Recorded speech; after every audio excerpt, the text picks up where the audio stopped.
जय हिंद विद्यार्थी मित्रांनो, जिल्हा न्यायालय भरती प्रक्रिया सुरू झाली आहे. शिपाई पदाची प्रक्रिया सुरू आहे आणि लगेच क्लर्क या पदाची सुद्धा टायपिंग होणार आहे, मराठी आणि इंग्लिश. मग विद्यार्थ्यांनो, या दोन टायपिंगसाठी भरपूर मुलांना जे खरंच ज्या पदामध्ये आहेत किंवा जे त्यांनी अनुभवलं आहे किंवा ते सक्सेस करून त्या क्लर्क या पदापर्यंत ते पोहोचले आहेत, अशा विद्यार्थ्यांकडून आपण मार्गदर्शन घेण्याचा प्रयत्न करत आहोत. विद्यार्थ्यांनो, LLB करत असताना आमचा जो ज्युनियर होता त्याचा एक कॉन्टॅक्ट नंबर मला मिळाला आणि त्यांच्यासोबत मी एक कम्युनिकेशन केलं आणि त्यांना मी सांगितलं की तुम्ही जर माझ्या म्हणजे विद्यार्थ्यांना जर तुम्ही मार्गदर्शन करू शकाल तर करा. तर त्यांनी मला फोनवरच सर्व सांगितलं आणि त्यांनी सांगितलं की ठीक आहे, तुम्ही मला लाईव्ह वगैरे काही घेऊ नका, मी तुम्हाला सर्विस तुम्हाला जे प्रश्न पडतात किंवा काही मुलांचे जे मी कमेंटमधून जे क्वेश्चन घेतले होते त्या क्वेश्चनचे आन्सर मी त्यांच्याकडून घेण्याचा प्रयत्न केला. आता बघा विद्यार्थ्यांनो, ते 2018मध्ये त्यांचं सिलेक्शन झालं आहे. 2018मध्ये ते सिलेक्ट झाले आहेत आणि 2018मध्ये ते म्हणजे 18मध्ये त्यांचं सिलेक्शन होतं तेव्हा मला वाटतं 2019 का 20मध्ये ते LLBला होते माझ्यासोबत. तेव्हा मी लास्ट इयरला असताना माझ्यासोबत होते. मग विद्यार्थ्यांनो, पूर्णपणे जी प्रोसेस आहे ती त्यांनी मला एक्सप्लेन केली 2018मध्ये कशी झाली होती. मग विद्यार्थ्यांना आता ते स्टेप बाय स्टेप मी तुम्हाला सांगण्याचा प्रयत्न करत आहे. विद्यार्थ्यांना, त्यांनी मला एक गोष्ट क्लिअर केली की आता 2024 आहे आणि माझं 2018मध्ये सिलेक्शन झालं आहे. तर 2018ची मी प्रोसेस तुम्हाला सांगू शकतो सर, 2024मध्ये आपण फक्त प्रिडिक्शन करू शकतो. मग आता विद्यार्थ्यांना 2018मध्ये त्यांचं सिलेक्शन झालं आहे. मग त्यांनी मला असं सांगितलं की आमची प्रोसेस कशी झाली होती सर. तर पहिले आम्हाला कोर्टाने फॉर्म भरायला सांगितला. तुम्ही लक्ष देऊ नये का क्लर्कवाल्यांनी. पहिले त्यांनी आम्हाला फॉर्म भरायला सांगितला.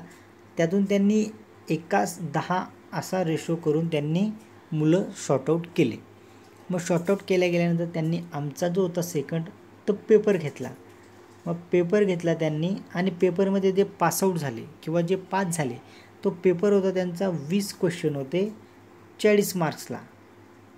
आणि याच्यातून जे शॉर्टआउट झाले तिथून त्यांनी घेतले 7 इतके विद्यार्थी त्यांनी टायपिंगसाठी बोलवलं.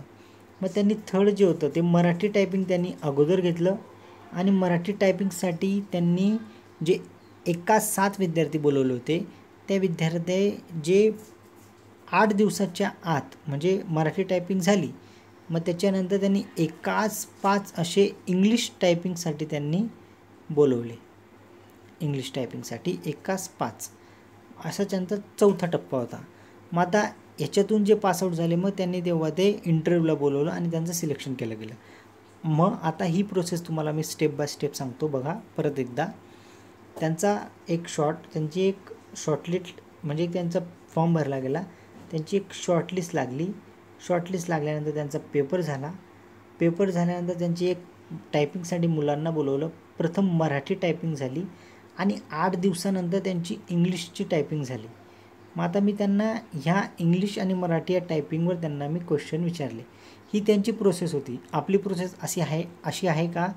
नाही. तर आपली प्रोसेस कशी आहे, आपले शॉर्टआउट वगैरे काही झाले नाही मुलं, डायरेक्ट आपली चांदणी परीक्षा झाली. ती झाली 40 क्वेश्चन म्हणजे 40 मार्क्सला झाली आपली, तुमची जी क्लर्कसाठी झाली ती. ठीक आहे. आणि त्यांना 20 क्वेश्चन होते आणि 40 मार्काला होते. आता तुम्हाला 20 क्वेश्चन होते आणि 20 म्हणजे 40 क्वेश्चन होते 40 मार्काला. हे पॅटर्न जे आहे ते त्यांनी थोडं चेंज केलं असं आपल्याला प्रथम दर्शनी आपल्याला दिसून येत आहे. मग नंतर मी त्यांना विचारलं की सर, जे इंग्लिश आणि मराठी याबद्दल तुम्ही थोडं मला क्लिअर करा. मग आता मी तुम्हाला ते क्लिअर करतो. मग आता मराठीसाठी प्रथम क्लिअर करतो. तर मराठीमध्ये मी त्यांना विचारलं की सर, ऑफलाईन असेल की ऑनलाईन. मग त्यांनी सांगितलं की सर बघा, ही जी पूर्ण प्रोसेस असते ती डिस्ट्रिक्ट कोर्टच्या हातात असते.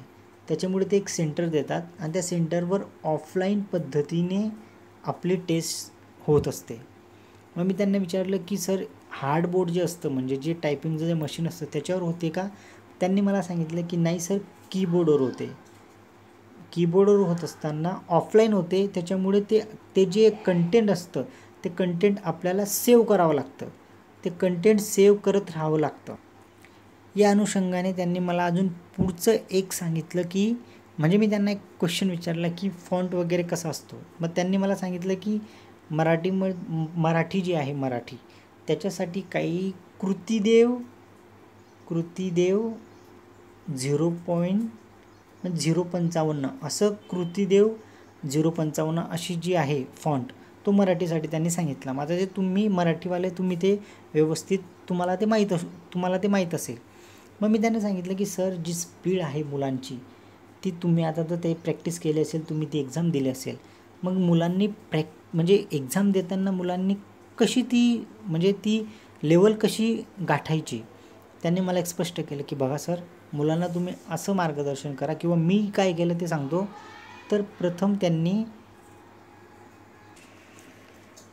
त्या अनुषंगाने विद्यार्थ्यांना तुम्ही एक गोष्ट लक्षात असू द्या. प्रथम त्यांनी सांगितलं की विद्यार्थ्यांनी जो पॅसेज दिला असतो त्यांना जो पॅसेज आला होता मी जे तुम्हाला सांगितलं बघा मी त्यांना विचारलं की सर तुम्हाला मराठीमध्ये कोणत्या प्रकारचा पॅसेज आला होता. तर त्यांनी मला सांगितलं की सर हवामानवर मला आला होता म्हणजे क्लायमेटवर. म्हणजे मी जे तुम्हाला थोडंसं माझ्या पद्धतीने जे पॅराग्राफ सांगण्याचा प्रयत्न केला तर तिथे तंतोतंत जोडताना दिसत आहे. त्यांना हवामानवर मराठीचा पॅसेज आला होता तर ते पॅराग्राफ त्यांना टायपिंग करायचं होतं. मग त्यांना मी सांगितलं की सर तुम्ही काय ॲडवाईस देऊ शकतात हे जे मुलं आहेत त्यांना. मग त्यांनी असं सांगितलं की सर त्यांना एकदम व्यवस्थित सांगा की ते 2 लाईनिंग जे असतात ते एकदम हळू म्हणजे व्यवस्थितपणे कॉन्सन्ट्रेशन झालं एकदा आपलं तर मग आपण लगेच फास्ट आपण सुरू करतो. म्हणजे जे 2 लाईन असतात तर तुम्ही पहिले हळूहळू म्हणजे व्यवस्थित जी तुमची स्पीड आहे ती स्पीड गेन झाली की तुम्ही तो पूर्ण पॅसेज टाईप करायला सुरुवात करा. पण प्रथम तुम्ही त्याला 1 ते 2 लाईन जे आहेत ते कॉन्सन्ट्रेशन करण्यासाठी तुम्ही तिथे वेळ घालू शकतात असं मला त्यांनी सजेस्ट करायला तुम्हाला सांगितलं. मग विद्यार्थ्यांनो मी तुम्हाला नंतर सांगतो इंग्लिशबद्दल.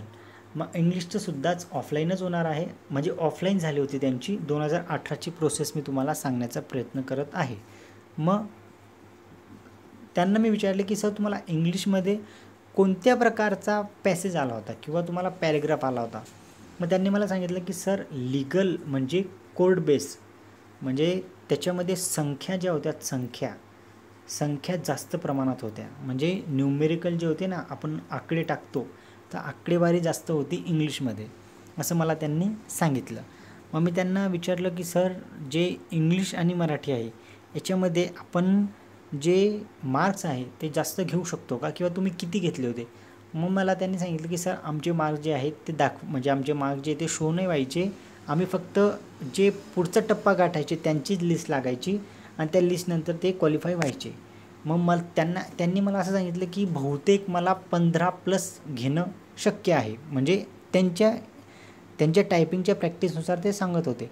मग विद्यार्थ्यांना म्हणजे तुम्ही सुद्धा 15+ घेऊ शकतात असं मला त्यांच्या बोलण्यावरून एक समजलं. म्हणजे 15+ घेणं इतकं अवघड नाही आहे. पण जे त्यांनी सांगितलं त्या गोष्टी तुम्ही लक्षात असू द्या की प्रथम तुम्ही कॉन्सन्ट्रेशन करा. म्हणजे त्यांचं सजेशन आहे. आता मी तर टायपिंग करत नाही पण त्यांचं एक सजेशन होतं की सर कॉन्सन्ट्रेशन आपलं 1-2 जी लाईन असते त्याच्यात आपलं कॉन्सन्ट्रेशन जर झालं तर मग आपण चुकत नाही आणि आपला फ्लोसुद्धा व्यवस्थित असतो आणि आपण त्या कंटेंटमध्ये पूर्णच्या पूर्ण कॉन्सन्ट्रेशन करून आपल्या आजूबाजूचा काय करतो आपल्याला ते समजत नाही. फक्त आपण एकदा कॉन्सन्ट्रेशन जर झालं टायपिंगवाल्याचं तर तो लवकरात लवकर तो पॅसेज टाईप करून मोकळा होतो असं मला त्यांनी सांगितलं. मग मुलं चुका काय करतात मुलं फर्स्टमध्येच डायरेक्ट फास्ट घेऊन कॉन्सन्ट्रेशन न करता डायरेक्ट सुरुवात करतात म्हणून त्यांचे मिस्टेक जे आहेत ते जास्त होतात. मग मी त्यांना विचारलं की तुमचे जे मिस्टेक होण्याचा जो रेशो होता तो कसा होता. मग त्यांच्याकडून मला एक माहिती मिळाली की 5 चुका जे म्हणजे 5 चुका झाल्या की 1 मार्क्स वजा व्हायचा म्हणजे 1 मार्क्स मायनस व्हायचा असं मला त्यांनी सांगितलं. मग विद्यार्थ्यांना आता ही संपूर्ण जे होतं ते 2018च्या सिलेक्शन प्रोसेसमधली ही प्रक्रिया होती. आता आपण येऊन पोहोचतो आहे 2024मध्ये. मग आता त्यांनी बघा आता डिस्ट्रिक्ट कोर्टच घेत आहे. आता जास्त तर ते डिफरन्स नाही करू शकत. तर संभाव्य आता ही जे होतं 2018चं सांगितलं मी तुम्हाला ते संपूर्ण ऑथेंटिक होतं. ते आहेत राहुल म्हणून आहेत आणि अजून एक आहेत उज्ज्वल म्हणून. या दोघांकडूनही मी ती गोष्टी म्हणजे कन्फर्म करून घेतली की नको तुमच्यापर्यंत जर चुकीची माहिती गेली तर मग ते परत तुम्ही ब्लेम कराल आणि तुमचं पूर्ण आयुष्य जे आहे ते उद्ध्वस्त होऊ शकतं. त्याच्या नादात मी पडू शकत नाही किंवा ते मी करू शकत नाही. म्हणून ऑथेंटिक इन्फॉर्मेशनच देण्याचा मी तुम्हाला प्रयत्न करतो. तर मी 2 क्लर्क होते, त्या दोघांकडून मी कन्फर्म केलं. तर दोघांनी मला सेम प्रोसेस हीच सांगितली. तर एकाला हवामानाचा आला होता मराठीमध्ये, तर एकाला जो होता, जो उज्ज्वल होता, त्याला सोशल सायन्स म्हणजे त्याला सामाजिकवर आला होता आणि त्याला पण एक लीगलवर आला होता.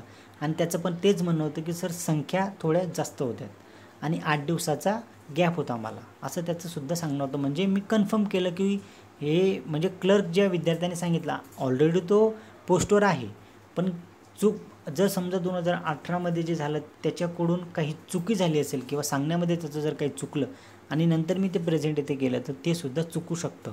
म्हणून मी ते कन्फर्म करूनच तुम्हाला सांगण्याचा प्रयत्न करतो आहे. आता बघा संभाव्य काय असू शकतं, तर तुम्ही प्रॅक्टिस करताना कृतिदेव 0.55 काय 0.55 जी आहे तुमची त्या फॉर्मनुसार तुम्ही व्यवस्थित तयारी करा. आणि जे कॉन्सन्ट्रेशन असतं तुमचं फर्स्ट सेकंड 2मध्ये ते तुम्ही ग्रोथ करा. म्हणजे पहिले कॉन्सन्ट्रेशन करा 1 ते 2 लाईनिंग, नंतर तुमची स्पीड तुम्ही वाढवा, असं सजेशन त्यांनी दिलं. म्हणजे ते तुम्ही ॲक्सेप्ट ज्याला करायचं असेल त्याने करा, ज्याची स्पीड चांगलीच असेल त्याने हे ॲक्सेप्ट करू नका, जसा तो चालत आहे त्याने तसंच चालू द्या. आणि नंतर त्यांनी जे सांगितलं आहे की मराठी इंग्लिशमध्ये त्यांना गॅप होता, तर मला असं वाटू शकतं की तुम्हाला सुद्धा 1-2 दिवसाचा गॅप ते देऊ शकतात किंवा 1 दिवसाचा तरी गॅप देऊ शकतात, असं मला पर्सनली वाटतं.